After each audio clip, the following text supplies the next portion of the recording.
Good morning everyone, mayong bundang sa inyong tanan, magandang umaga sa inyong tanan. My question for today is, who are your top 5 mentors? I was thinking, since I'm very business oriented, most of, I'm gonna say 99% of the time, that's the only thing in my brain most of the time. So today I wanted to share with you my top 5 mentors in my life. Of course I have more, however these are like what came up to mind that helped shape me to have the mindset I do have now.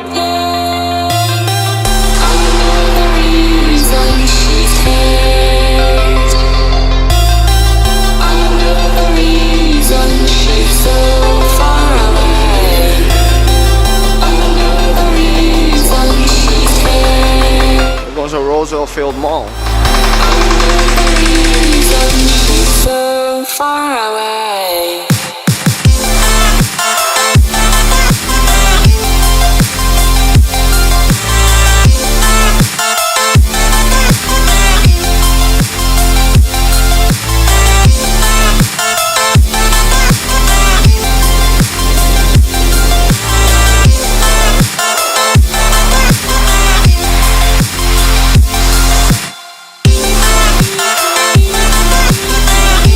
Pick up my niece.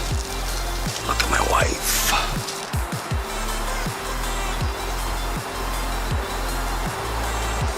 "10 years, still beautiful."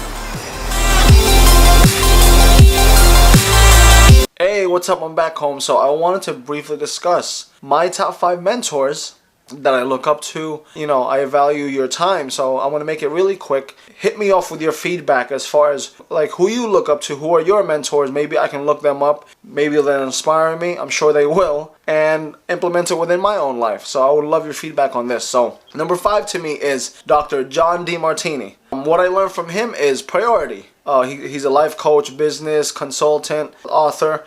But what I got from him when I first learned about him is how to prioritize your life for the success that you want. Now that can be in any aspect as well. So your priorities have to match with the life that you want, basically. If you go to the mall or shopping area and the first thing you notice is things for children, how they can make your child or your family's life a lot easier, you're going to be a great parent because that's your main concern. When you go into the same establishment and you look at, oh, that's a great business idea, or that could be done better, let me work on it, maybe I can do it, then your priorities are pretty much on the business end. It goes way more deeper than that, but I would love for you to research him. That's Dr. John DeMartini. Amazing guy, amazing story. Number 4 for me is Napoleon Hill. Amazing author on self-improvement and stuff, especially in the business space. For me, Napoleon Hill set a precedent in my brain to constantly look and profile other people as well. Look at how these very successful people run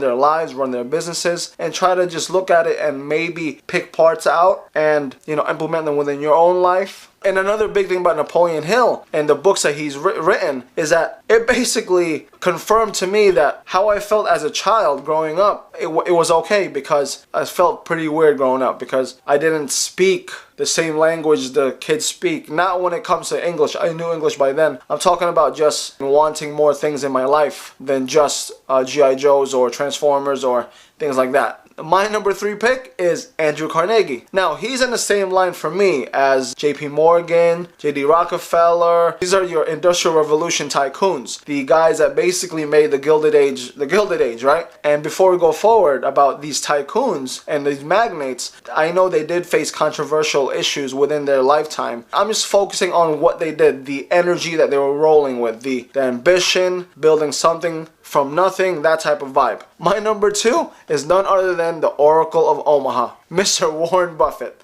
He's one of my favorite guys. You know, this guy is freaking amazing. He's such an anomaly. Not so much of an anomaly because the owner of IKEA is the same way, and the rest of the frugal billionaires that are out there. Don't get me wrong, I love that he's a billionaire. I admire his frugality more than his wealth. From him, I learned that you don't need material things or material wealth to show that you are wealthy. I learned that from him. Everything's goal oriented. He just wants to make his numbers. He just wants to run his business. He's like the epitome of living simple. Or like, how much more simple can you live knowing that you can get whatever you want, whenever you want? This man lives in the same house he purchased years ago with his first wife. Mind you, this man's a billionaire. He drives like 20-year-old car. He doesn't drive anything brand new. I'm going to go into my number 1. mentors. And that's my parents. My parents are they could be the poster child, whatever, what the American dream is as far as being immigrants, coming to America, doing something good with their lives. I have directly seen what it takes to make it. You're talking about 16, 20, 24-hour days for 20 years straight. Whatever little money you have, not investing on nice things so much, but investing into themselves and into our family. The hustle and grinding that I saw within these two eyes about how to make money, how to invest your money, how to approach people, how to deal with people who hate on you, that berate you and degrade you. Because my father's from the mountains, I have taken it upon myself to show that for the Bisaya speakers, Dumaguete, that's such a big insult. If you Filipinos will know. I'm going to show them what a person Dumaguete is capable of doing, because I am from that blood. I am proud that my father came from a farming background. I am proud my mother came from an impoverished background, because it's taught me what it is to hustle, what it is to grind, what it is to constantly get put down and get up and constantly go. If anything, my parents gave me one lesson in life that I can really take away from. It's really good to dream. It's even better to go after your dreams and make it real. And don't care what anybody thinks. In closing, I just want to thank you for your time. And please check out these guys when you have time. Except my parents. Obviously, they're not as high profile as the other four. Please feel free to subscribe if you want. Follow me on Twitter. I would appreciate that, because I want to do more conversations on that as well. Like me on Facebook. I appreciate that as well.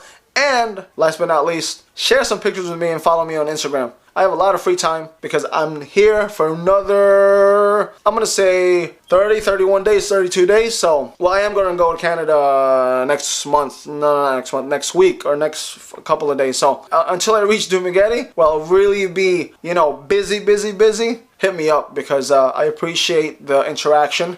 Shout out to everybody who gives me a thumbs up, and shout out to everybody who gives me a thumbs down. But at the end of the day, at least you're watching. You're giving me a shot, so that's all I care about anyway, that you're giving me a shot. So take care. I'll see you again. Bye. Ipasagdan ra sa mama sa laki. Sa ugangan niya. Sa ugangan niya, ipasagdan ra siya. Depressed siya. Kaya depressed siya. Masa ko na yung laki na panahon. Dito siyang bayi. Wala ni paulis malay. Wala ni paulis malay. And then for